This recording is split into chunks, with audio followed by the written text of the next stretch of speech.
Tayo ulit ng eggplant omelette. Ayun, kung gaano ang hahaba ng eggplant.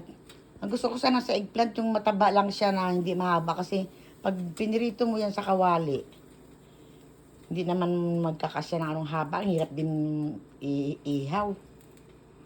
Mahahaba yung nabili na anak ko. Tapos yung aking miswa kahapon ay meron pa rin. Dalawa lang kami. Ay, tatlo kami kumakain yan.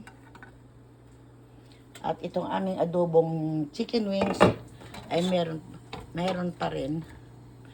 Pero at maggawa ako ng torta. Dito pag torta ang torta na eggplant, nako, maniwala ka kahit anong dami pa niyan. Talagang ubos. Gustong-gusto nila yung eggplant omelette.